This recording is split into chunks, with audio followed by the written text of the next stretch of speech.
我在研究所念化工，碰到一个老师做免疫的研究，叫叶明阳，他请我做博士后研究生。后来我发现 ，actually 免疫学跟几乎每一个生物有关，所以我就是越研究越喜欢。PEG 是一个polymer 用在很多药上面，它可以影响抗体的反应。那这个抗体的反应会影响一些药的效果还是它的安全。我们另外一个现在放很多 effort 是我们就是发明一个新的莱米的药，那你可以用它来 deliver drug 到比如说癌症，所以我们就是发明一个方法可以放比较有效的 drug 在莱米，而且它会非常稳定，所以这样子对 patient 会很安全。那我们也发明一个另外一个技术是说可以让这个药比较有专利性，找到这个癌症用单株抗体的方法，所以我们就是很希望这个是可以突破这个领域。那我们也有兴趣把我们的新的莱米的药，希望可不可以发展到临床用？那希望真的可以帮忙一些现在很不好治疗的癌症可以治疗好。最喜欢的学生是他会 challenge 老师，让你就是多想。这种是互相学习是更好的感觉。台湾 student 有时候太相信老师，太相信这些有名的老师和有名的文章，可是老师常常不一定是对。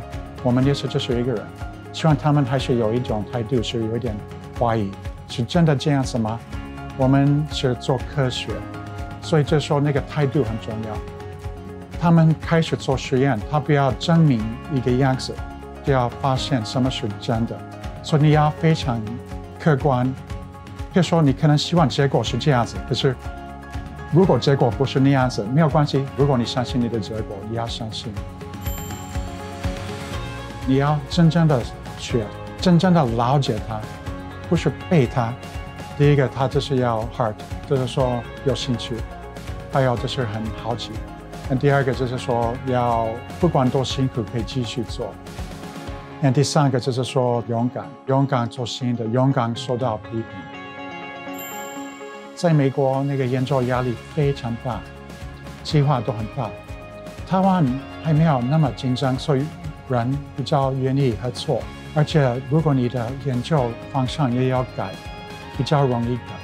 Intellectual freedom 对我来讲这是非常重要，就是说你想做什么研究是比较可以接受在台湾。台湾的设备非常好，不会输任何的国家，真的是我们的设备是 world class， 比较大的台大、阳明、清大、中研院，那个是真的是不可思议的设备。你想做什么实验，一定可以做到。台湾有一些很厉害的可以合作，比如说生物跟那个 electronic， 很多例子，就是说很多不一样的领域让他们合并在一起。像新竹有那么厉害的 semiconductor， 这是台湾很明显是他们的 competitive advantage。